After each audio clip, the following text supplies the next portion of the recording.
This is Wildcat Country. Larson tipped it. Love has it. Lewis slams it, and Arizona wins it. The inside scoop on the Arizona Wildcats. It's Gunnar Maldonado. He's got blockers. Touchdown, Arizona. Ladies and gentlemen, it's time to bear down.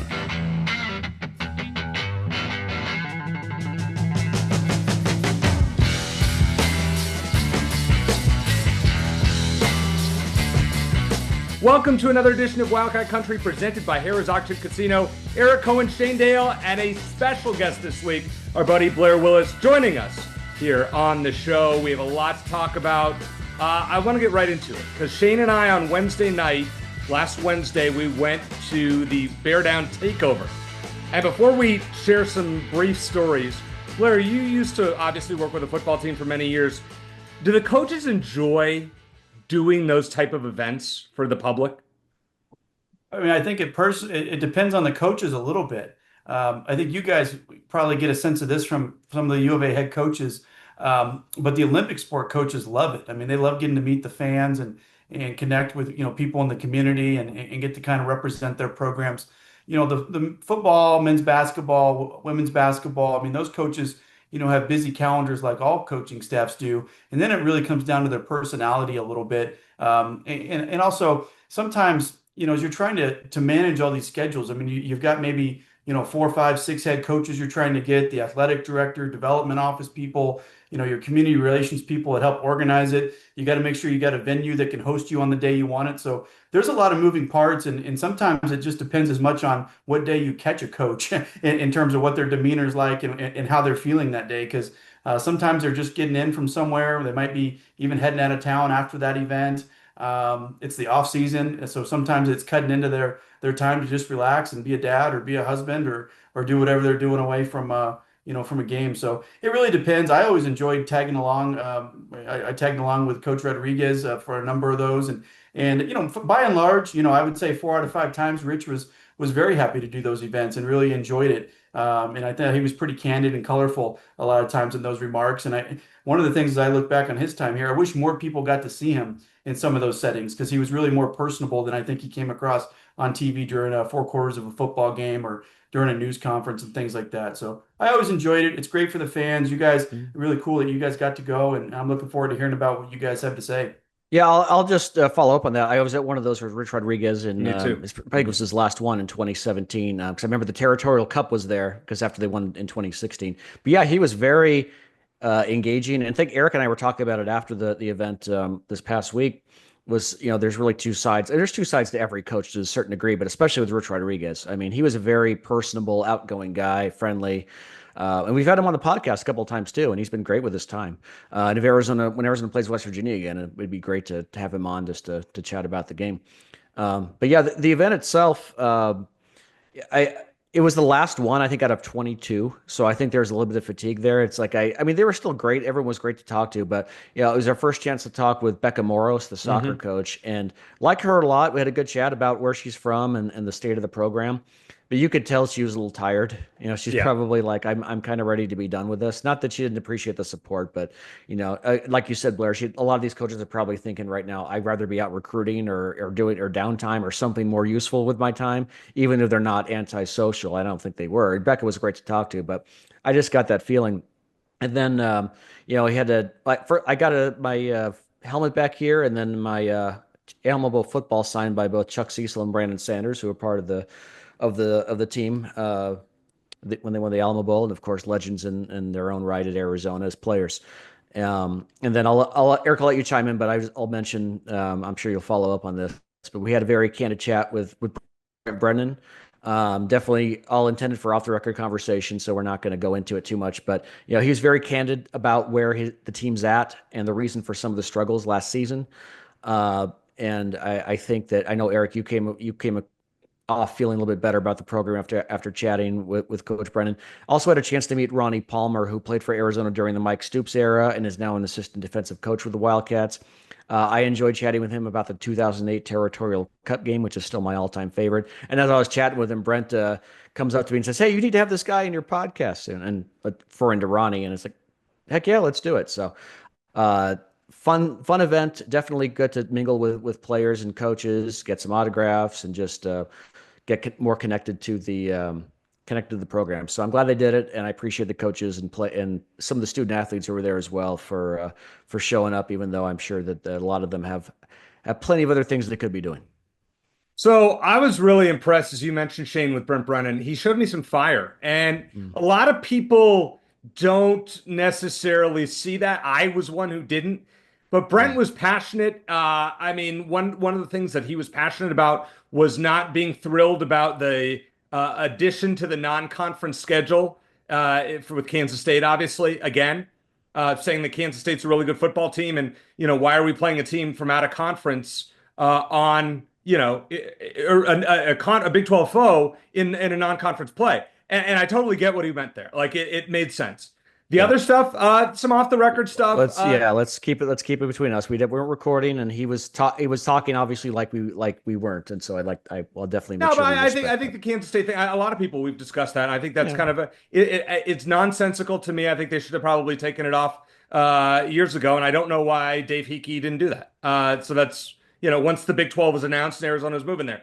The other thing I'll say, Becca Moros was great. The whole event was nice. It wasn't as crowded as I thought it would be. Desiree gave a nice speech. Yeah. You worked the room a lot better than I did, but I was impressed with Brent. I appreciated his candor. The one thing that I thought was interesting, we had a friend of ours who was there and asked him about the lays, and said, "You gotta take off the lays," and he just said, "T Mac's mom made him." Yeah. And you got to support your guys. I understand. He said, if I was winning, we wouldn't have had to worry about And that. he's absolutely right. They'd be a good luck charm if they win. And a bad luck. I still don't know about that. I'm Well, not sure I'm going that far. yeah, but I also told him, it's kind of the same thing where we talked to Rich Rodriguez and Mike Stoops. When Arizona's winning, the guys who are fiery and passionate like that, you want to see that intensity, and they're fiery and they're passionate, and it's a great thing to see on the sideline. When you're losing, they're crazy, they're unhinged, they're out of control. Get them off the field. So it's all a matter of perspective based on winning and losing. I was impressed with Brent, and got me a little more fired up. I don't know how good the Good. team's going to be. We'll talk more about that. Does Obviously, that mean as the summer goes on. Eric? Does that mean you're going to be a season ticket holder again? No, but I will end up Okay. going to the majority of the games. I'll tell you that. So Okay. I think that's clear. It made me the Hawaii game got me excited. Like, all right, well, I need to think about that going on August 30th. As much as I'd like to watch the great college football slate, it wouldn't bother me to go see this team to see if they're for real. So, all right, let's get into it. Let's talk a little basketball. It's time for buy or sell. Blair, I'm going to start with you on this one. Number one, Carter Bryant is gone, but expectations should still be sky high for next year's squad. Do you buy or sell that? Yeah, I mean, I don't know about sky high. I think if Carter came back, they're probably sky high. But I think depending on who they replace him with, what that fit looks like, the expectations should be pretty good again. And I think I think something we might talk about in a little bit is really what I'm looking forward to is the schedule, playing a really hard non-conference schedule again, because I think you learn a lot about your team. This past season was a great example of that. I mean, we learned a lot early, and unfortunately had one of our key pieces and Mo Krivas go down. And so not only did we learn about young guys like Carter Bryant early in the season this year, but then we had to make an adjustment and really tweak kind of what I think Coach Lloyd and his staff were looking to build this past year's team around. And so again, depending on who they replace Carter with, the expectations can kind of go as high as you want them. Final Four caliber, that might be a lofty expectation. I think they can compete for it. I think they compete for a Big 12, regular season. I think they can be in that top four again. Hopefully make a push for a Sweet 16 type roster. And then if the pieces fall together, how quickly some of these freshmen come around and/or who you replace Carter Bryant with, then you're looking to knock on that door of a Final Four again. So, I would lower expectations a little bit until you know who you replace Carter Bryant with, but I'm still looking for good things from this basketball team. I think they're learning what this program can be in this new environment, not only of college basketball, but just in the Big 12 and what that beast is. I think that's a great take. Shane, I was adamant that I thought Carter Bryant was going to return, and then he tests off the charts, and I was wrong. You just got to own it. I would expect Arizona would probably, I don't know who's out there in the portal, but I wouldn't be surprised if Tommy Lloyd went overseas for his for replacement. So, are you still as high on Arizona basketball as we had discussed the other week? Well, I think when you lose a top 10, top 15 pick, NBA draft pick, I think the answer is probably no. But I think back to our conversation a couple of weeks ago with Brian Jeffries, and I know he's always optimistic, but he seemed very confident, a lot of confidence that Tommy had a plan B or maybe even a plan A for Carter Bryant's likely departure. Because I think Tommy knew he was probably gone. And I still think he does. I think he's earned the benefit of the doubt in these situations. We've been impatient before. How is he going to fill the roster? And he always has. Now, is the person whoever will take Carter's place likely to also be a top 10 NBA draft pick? No, not at all. Doesn't mean he can't land a strong contributor. So I think Tommy is probably got a plan in place to fill that gap. As it stands, just looking at the current roster, I think, yeah, and even if you land someone good to replace Carter, you're I think more so than any other previous years at Arizona with Tommy Lloyd at Arizona, you're depending more on the freshmen to be stars right away, and they certainly can be. Braden Berries and Koa Pete specifically, but you never know about Dwayne Aristoti or even Bryce James. So we'll see. And then, of course, a couple of the international guys that he's landed. His ability and his staff's ability to recruit and train and coach big men is remarkable. So as long as they replace Carter Bryant with someone who can be at least a decent contributor, even off the bench, I think that they're not obviously a top 5 team anymore. Maybe top 10, maybe top 15, but of course that doesn't matter by the end of the year anyway.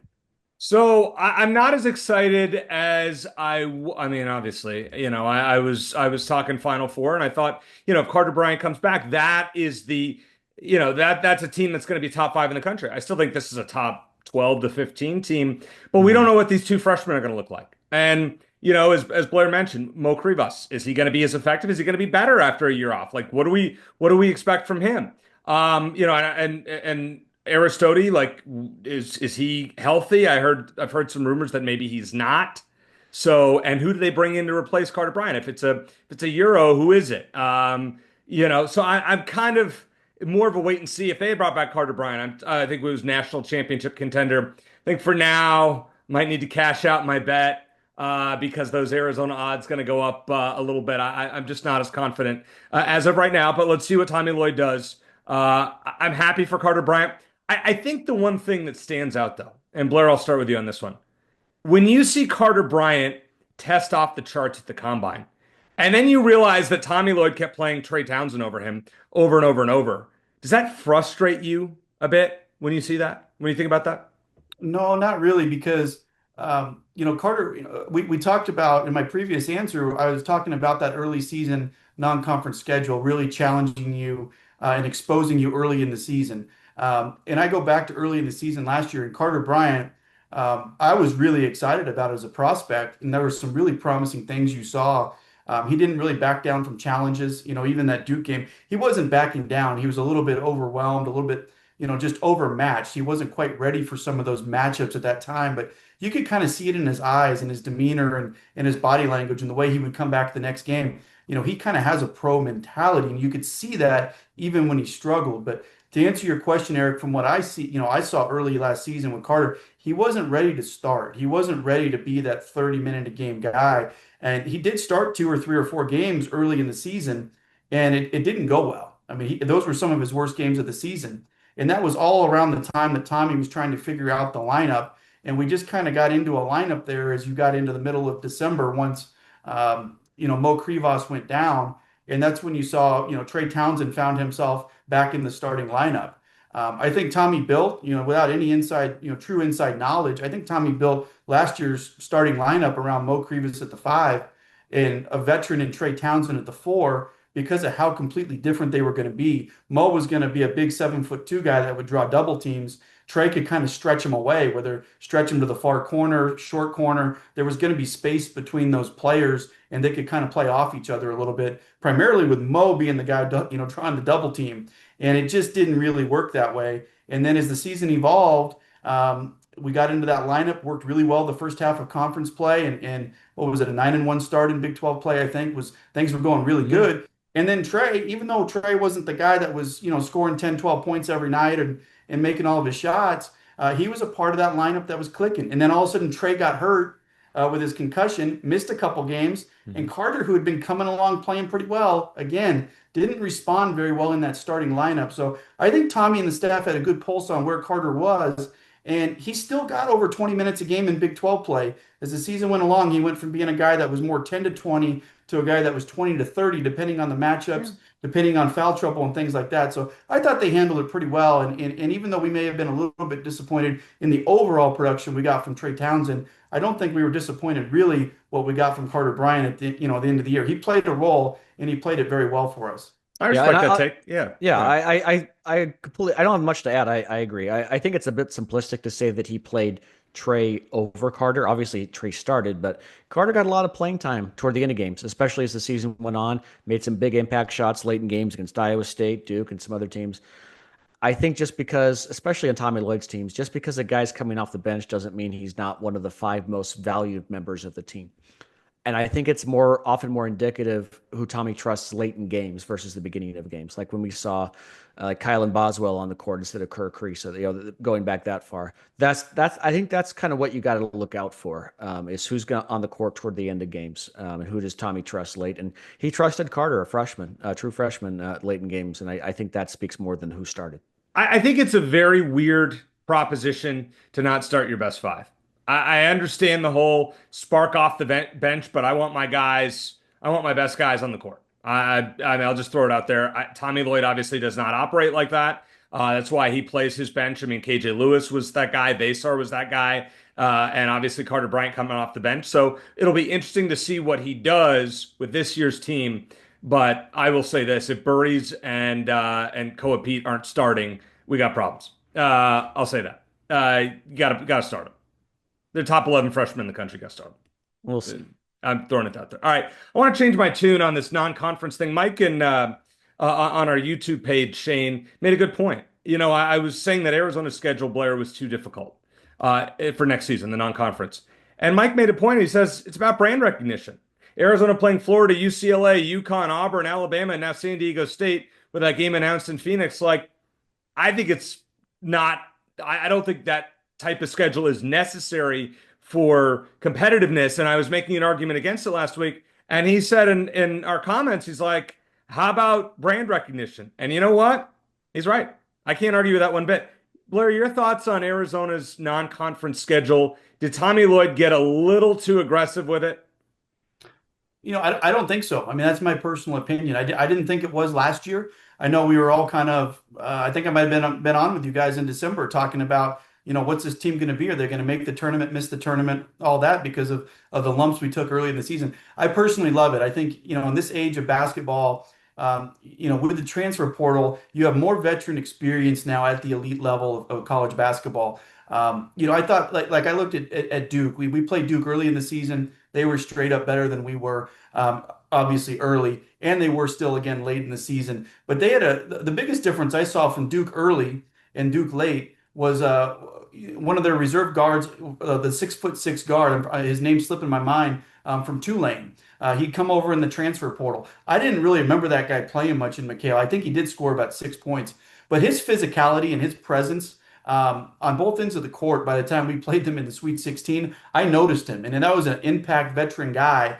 Cooper Flagg and Knipple and those talented freshmen got all the headlines. But I say this in related to Duke because every team at the top is going to mix in transfers now. You're going to bring in players, whether they're a star player, whether they're a role player.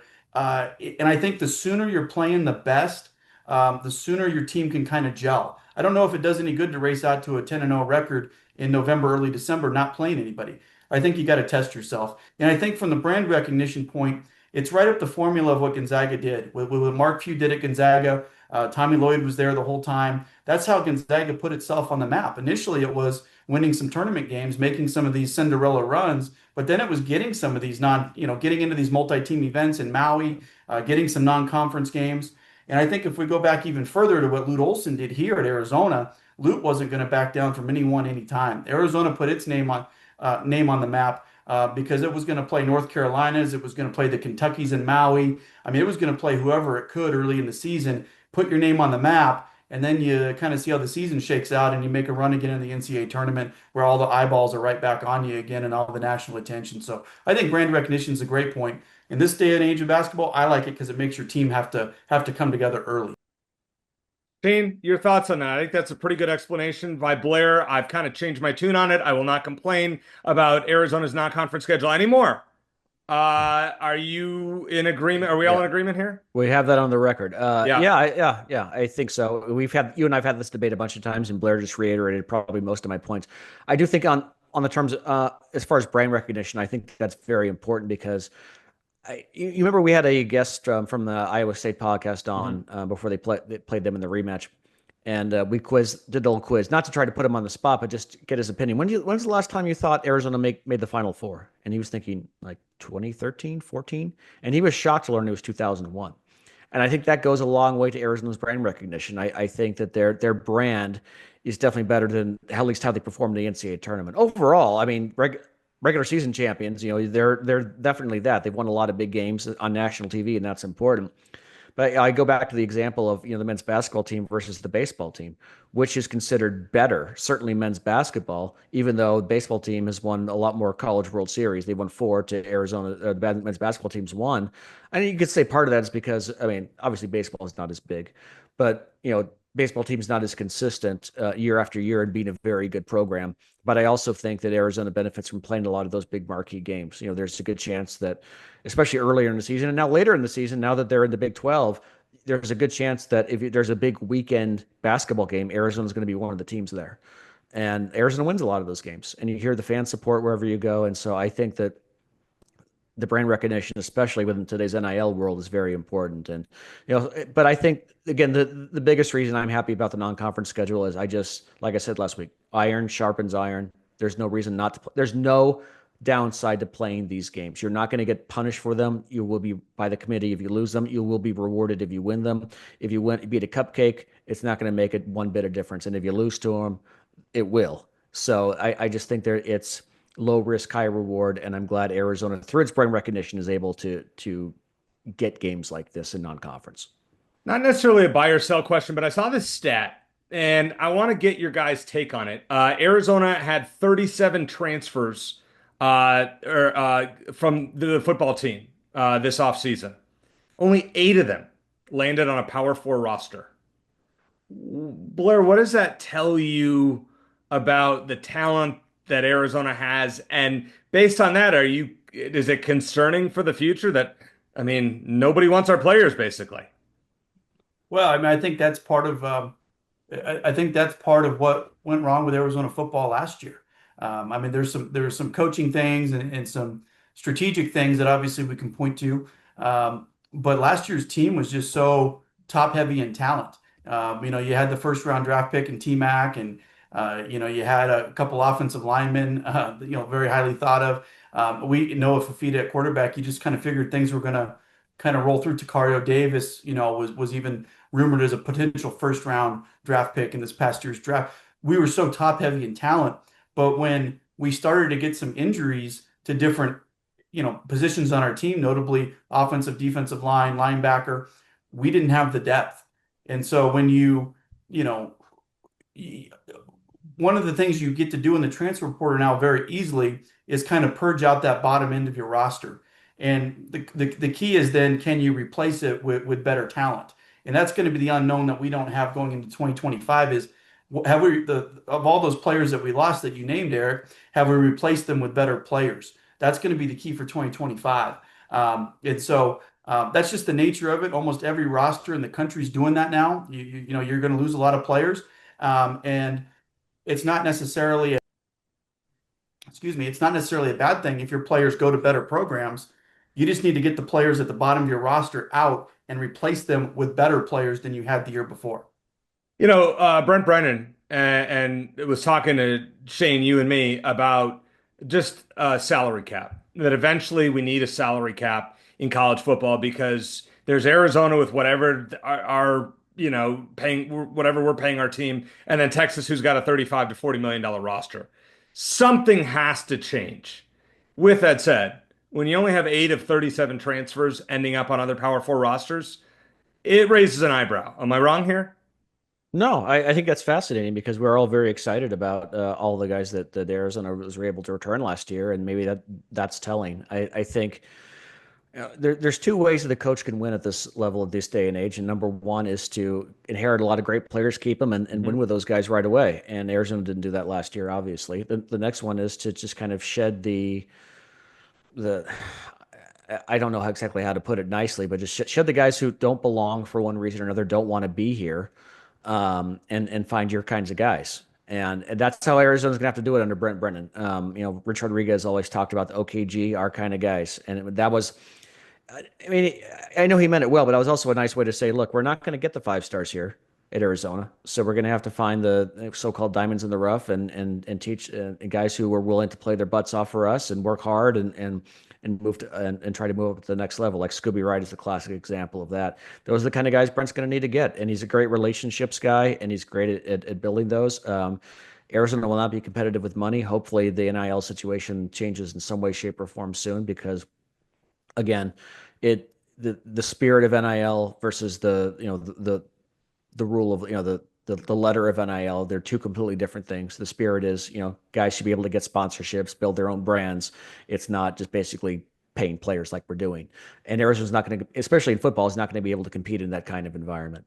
But as far as the transfers, yeah, it was kind of interesting. I was a little surprised by that. It's interesting. Maybe there are a lot of guys who didn't necessarily want to be here last year, but were for whatever reason. And it looks like a lot of those guys hopefully aren't going to be around this year. And hopefully that's going to, that plus some of the coaching staff changes. Obviously, Seth Dagey on offense, I think is going to be great for Noah Fafita in the offense.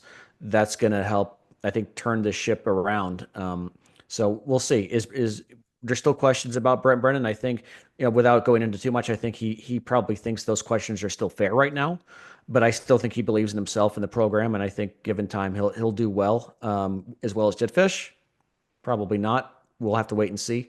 I don't know. Just know that I don't know. You don't have the talent. You don't have the talent on the team. I just don't know if that's sustainable in a program like Arizona football. Arizona football is just not Arizona basketball. It's just not.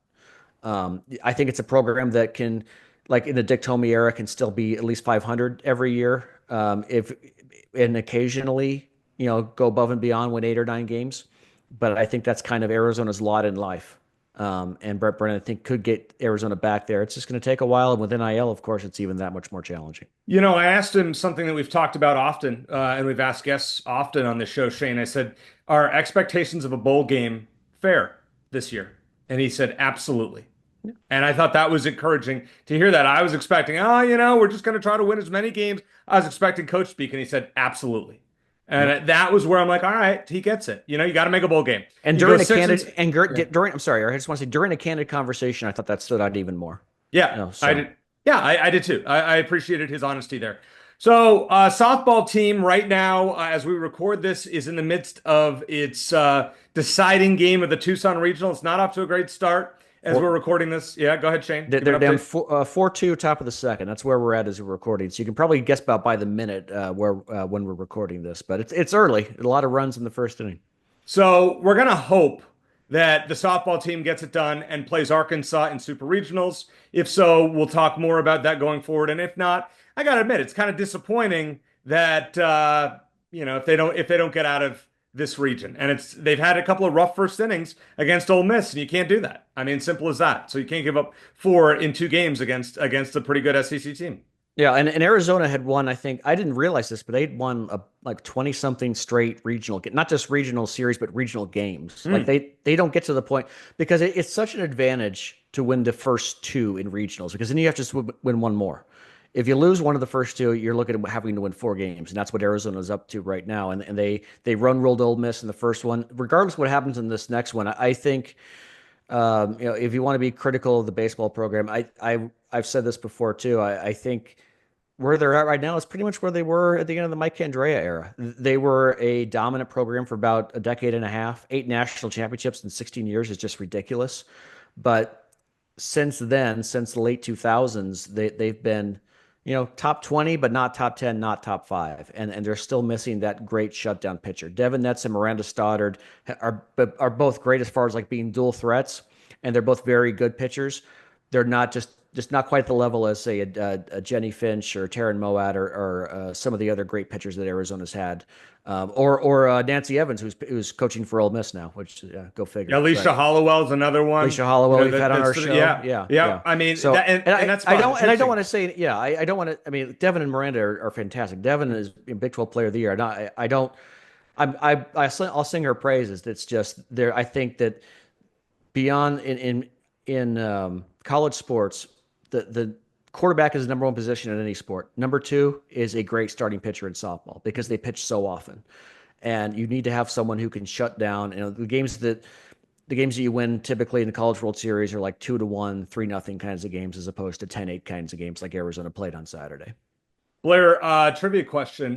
Without looking it up, and listen, you're like a U of A genius. Probably know this. Ole Miss on their coaching staff has a former Arizona alum. Do you know who it is? Well, I think Shane just alluded to it, Nancy Evans. Oh, yes. Did you? Sorry, I missed that. Yeah, I didn't pay attention to what I say, Eric. I didn't. Jeez. I didn't realize. I got to put up with Blair. I did not realize that she was on the Ole Miss staff, and I don't know. I heard you reference her. I just didn't realize that she was on that. So it's kind of. Well, yeah, but it's funny because I was actually at when I worked for the Daily Wildcat. I was at the 2003. It was 2002 University of Arizona Hall of Fame class, and took place. The ceremony took place in 2003. And Nancy Evans was there, and it's crazy to think that was 25 years ago. And I know she coached for Arizona for a little while. I don't know if that was had kind of a messy ending or not, but yeah, she's out at Ole Miss now, and so either Arizona or an Arizona alum is going to go on to Super Regionals. I met her back in the day. I was always impressed with her. I don't know the circumstances of her departure from the Arizona program, and we won't get into that. But nonetheless.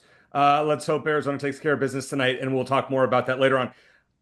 Baseball is going on. They finished fourth in the Big 12. Here's where I wanted to go with it, and we'll break it down. There's a chance likely that they're going to play ASU on Thursday morning at 7 a.m. Arizona time, which is ridiculous. Yes.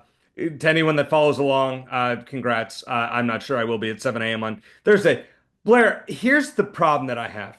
Moving to the Big 12, I feel like baseball and softball, their regular seasons don't carry as much weight, at least on the show or with the casual fan, because you don't have as attractive the matchups in those sports as you had in baseball and softball or in the Pac-12. Would you agree with that? That the Pac-12 just had those UCLAs, the USCs, Oregon State, won multiple national championships. Am I onto something here or no? No, I think you're right. I mean, that was the one thing, moving to the Big 12 that was going to be so different for the diamond sports was because of the history out west with the, UCLA and Arizona in softball, right? Yep. UCLA, Stanford, USC, ASU, Arizona in baseball. I mean, these are teams that have won a bunch of national titles, gone to many, many College World Series. Sorry, I got my little one in the background. She's making a little bit of noise. I hope that's not coming through. Nope, you're good. And I understand completely. But like I think I may have said this to you guys before too. UCLA softball in the Big Ten. Like, I mean, what are we doing? I mean, like that makes zero sense. I mean, the Big 12 is one thing, but the Big 10 is a completely different thing. We were just talking about softball. You look at the SEC's rosters now, up and down, the number of California players that they have, and even players from Arizona, really good elite softball players that come play at the game out west, they go to the SEC now. It's really kind of changed that dynamic a little bit. For us in baseball, since that's what you asked about, the Pac-12 baseball, I'll stand by this to this day, that Pac-12 baseball was as good as the SEC. It didn't have quite as much money. It didn't have as exposure. It didn't get 10,000 fans to every stadium across the league, but the coaching that you had in the league and the talent that you had in the league was as good as the SEC. You didn't have the resources, but the baseball was as good. And I will stand by that to forever. Recently things have changed. The SEC has won 6 of the last 7 national championships, so obviously that's kind of but over time I agree with you. Yes, and my point was the SEC. It started to change for the SEC when Skip Bertman was at LSU in the late 90s and early 2000s. And then South Carolina came around, won 2 straight national titles a decade later. Arizona beat them, trying to get a three-peat. The game has completely changed now. We're in a different, NIL, it's a different world now. What's going to happen with revenue sharing, how that affects NIL, I don't know. I actually saw something, I heard an interview a couple weeks ago on Sirius XM radio. What's Hart's his last name? Tom Hart with ESPN was talking about SEC baseball, and he works for the SEC network. He had talked to an SEC head baseball coach just that previous week or two that said that they were going to get zero money essentially from their athletic department in revenue sharing, but that they were going to be okay because of what their collective was going to do.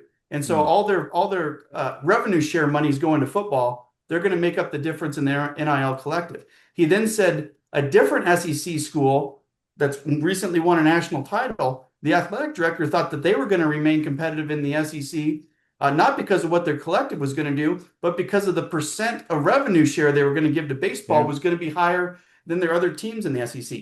I don't know if anybody knows right now how this revenue share NIL stuff's going to work for any sport going forward. But to get to get back to your point, yeah, Pac-12 baseball was great. I looked at the Big Ten standings in baseball about 2-3 weeks ago. Iowa was at the top of the league, but then you had UCLA, USC, Oregon, and Washington there in the Big Ten. Arizona, ASU, finishing in the top half of the top 4 to 5 of the Big 12 in year one. So Pac-12 baseball was really something special. Stanford and Cal in the ACC. What are we doing? I loved Pac-12 baseball and Pac-12 softball for that matter. It was a really, really special thing, probably more than the footballs and the basketballs. Those diamond sports were special. Great point. Shane, any additional thoughts onto that? Yeah, well, first of all, I guess what's worse, a 7 a.m. baseball start or a 9 p.m. Basketball start? It's it's tough. It's from a fan's or a player's perspective. I don't know which is worse. But yeah, I agree that I wish there was a world where for football, if you had to be part, if Cal and Stanford want to be part of the SEC, it's ridiculous, but it's the biggest sport and they want to be part of a power conference. They don't want to be left in the cold, and there's not that many travel dates, so it may be less of a big deal versus some of the other sports. I wish we had something where, because this alignment is all about football. It was. Arizona fell into a good situation with men's basketball for sure, but it was all about football. I wish there was a way to keep sports like softball and baseball and even down the line like volleyball and beach volleyball and tennis, make them more regional until you get to nationals. There's no reason not to do it. There's no reason that these guys should have to fly across the country throughout the year. Financially, it doesn't make any sense. I want the sports to continue to thrive and keep going, but it just doesn't make any sense. So you come up with some sort of regional plan for those teams, because if it's all about football, what are we dragging all these other sports along for? As always, Wildcat Country is brought to you by Harrah's Auction Casino. We're so glad to have them as our primary sponsor on this show. And calling all Wildcat fans, did you know Harrah's Auction Casino is your local home for Caesars Rewards? Every play unlocks perks at more than 50 destinations nationwide. Enjoy free dining in Atlantic City, hotel stays in New Orleans, and exclusive rewards from coast to coast. Sign up today, earn reward credits, and experience nationwide play only at Harrah's Auction Casino, the official sponsor of Caesars Rewards in Arizona. Coming up next, we're going to challenge Blair with a little question here to see if he, knowing his history, can outsmart Shane and me in a way here on Wildcat Country.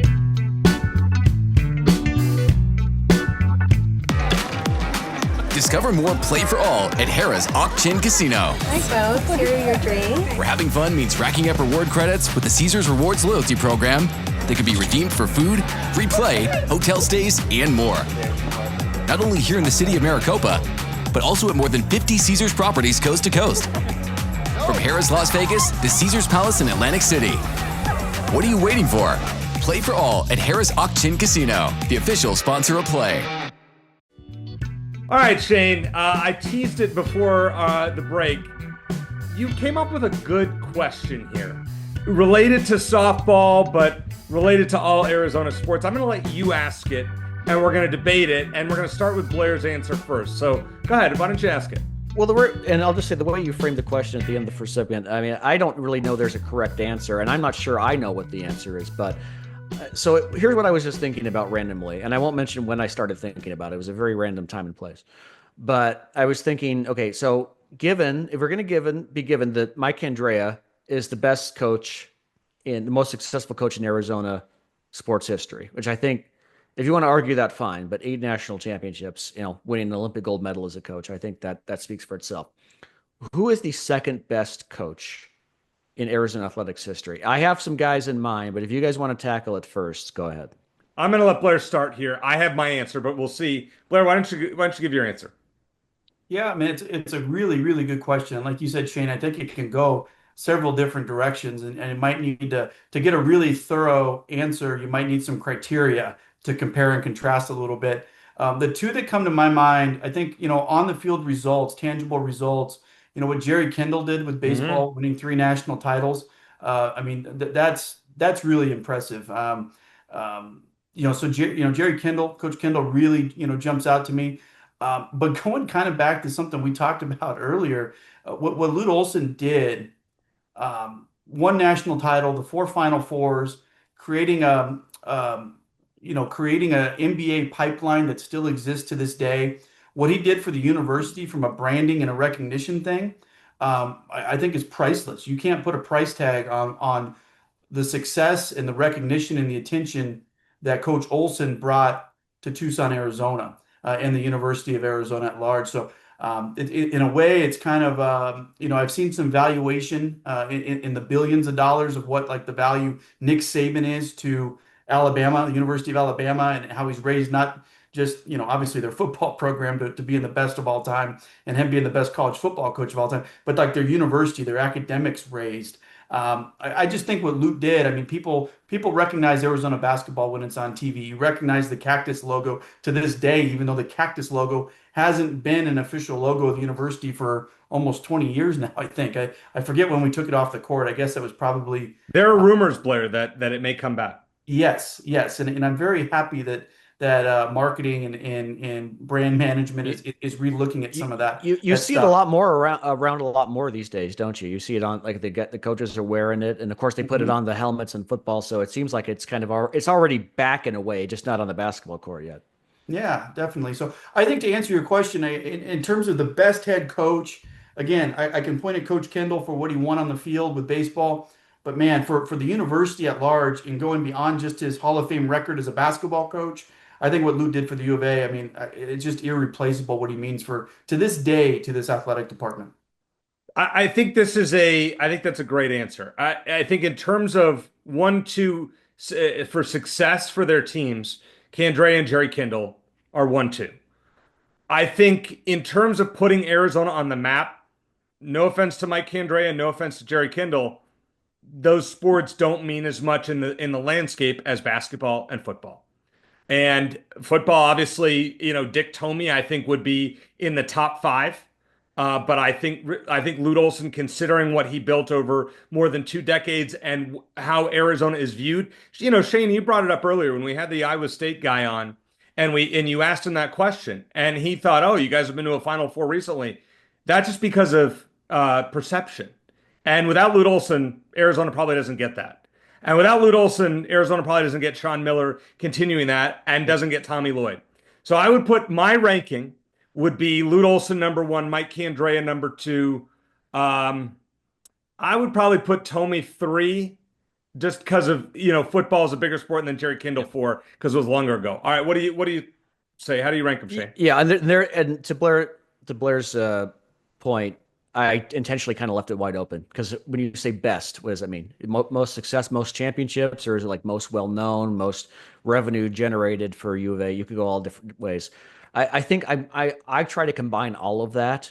And so I have a list of 4 that you could put in any order. I think Mike Candrea is number 1 just in terms of success. And I mean, he's nationally known. There are very few softball coaches that are nationally known, but I think Mike Candrea is on that very short list. Yeah. And maybe the only one, you could argue.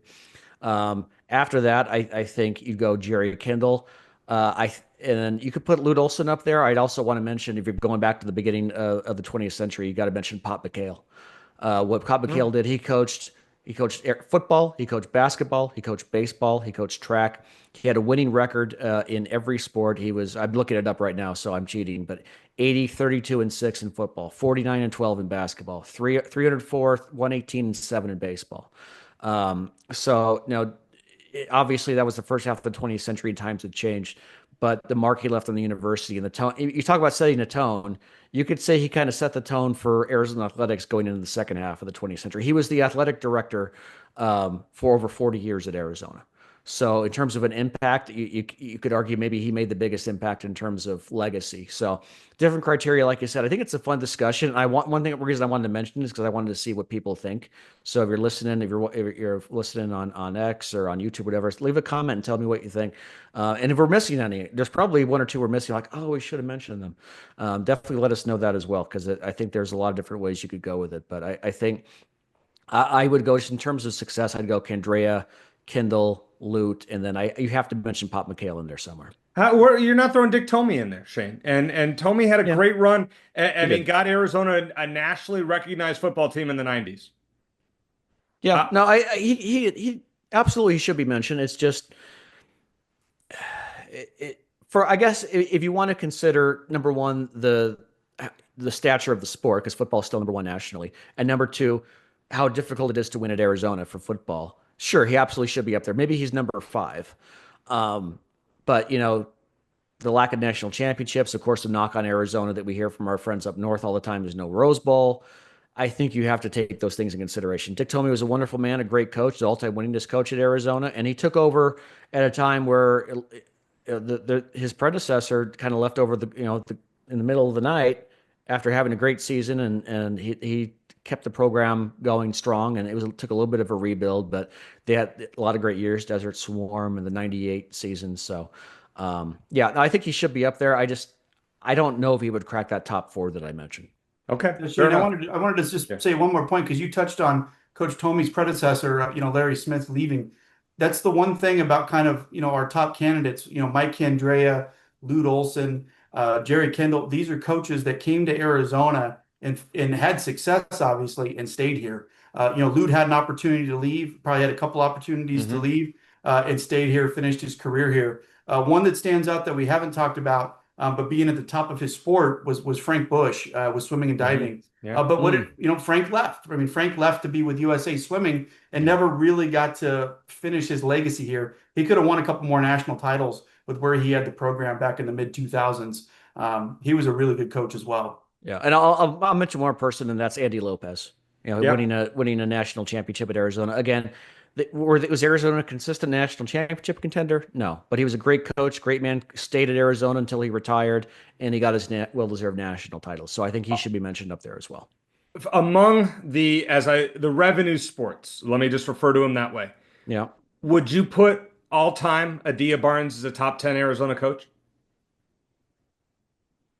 Offhand, I'm just throwing this out there. I think I'll just say that I think we probably need to have seen more. I mean, it's hard to say, because what she did with the Arizona women's basketball program in a very short amount of time was very impressive.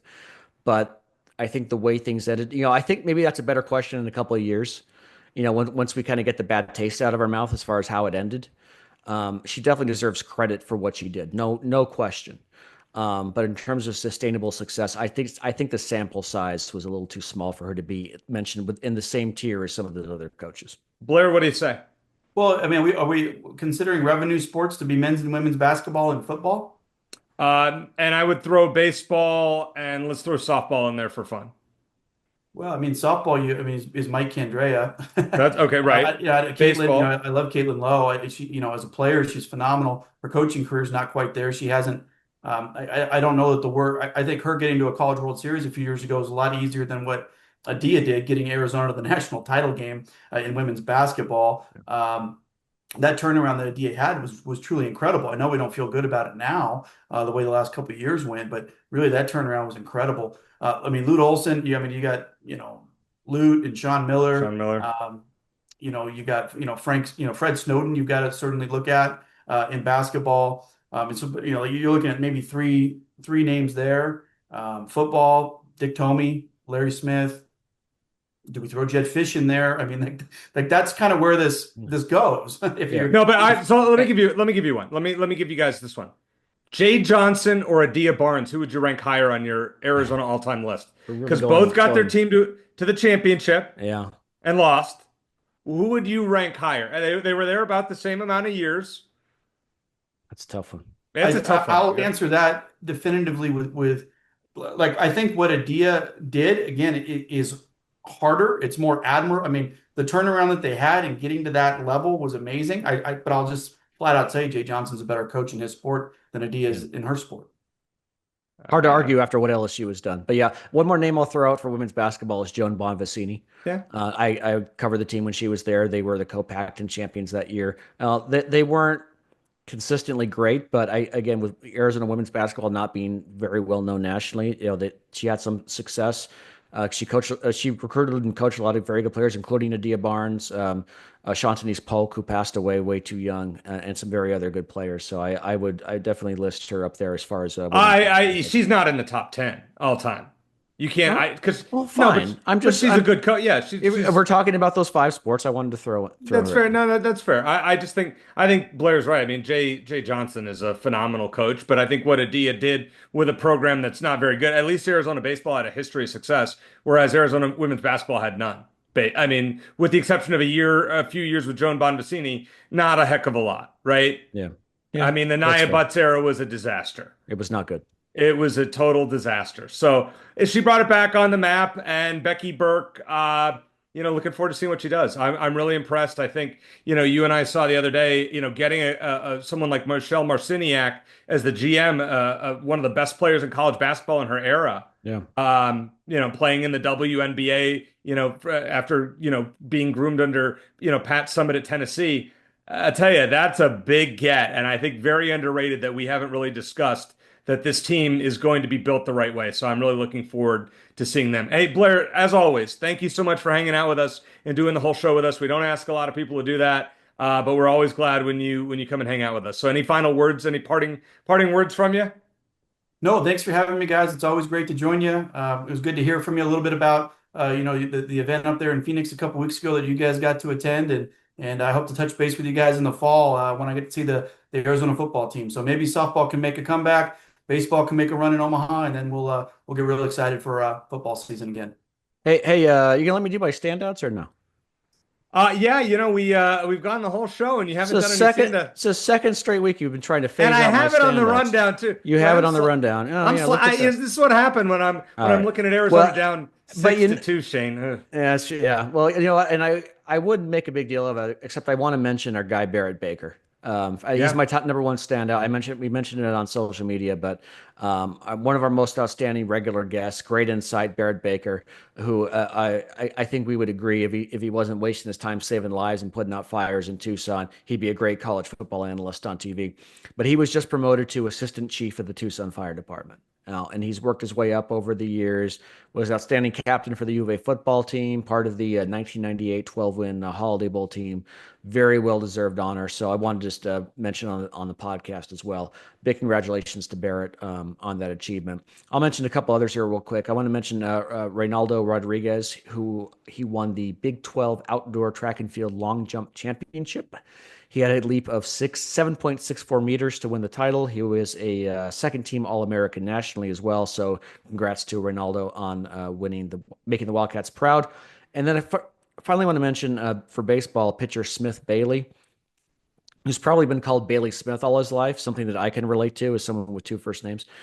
He gave up 1 run on 3 hits in 6 innings to help Arizona clinch the 3-game series at Houston, and more importantly, earn that 4th and final bye in the Big 12 tournament, setting up a showdown with ASU. So it was his best start of the season, and it came at a very good time. So congrats to Smith on an outstanding game. It'd be nice if I knew how to follow the rundown of the show that, we've done 260 of these, and it'd be nice if I could actually you get to practice again next week. Thank you. That's right. And I hope we're talking some softball next week. We'll definitely be talking baseball. Softball, as we're finishing recording this, is down 6-2. They will need to rally. Yes. They will need to rally. Devin Netz is already out of the game. Miranda Stoddard is pitching. We're in the 3rd inning. Bad timing to record because we thought Arizona would move on, make it easy on us. It's never that easy. Never. Hey, there's always something going on in Wildcat Country, and we're always glad to have you with us. So for Blair Willis and Shane Dale, I'm Eric Cohen. Thanks for listening, and as always, bear down.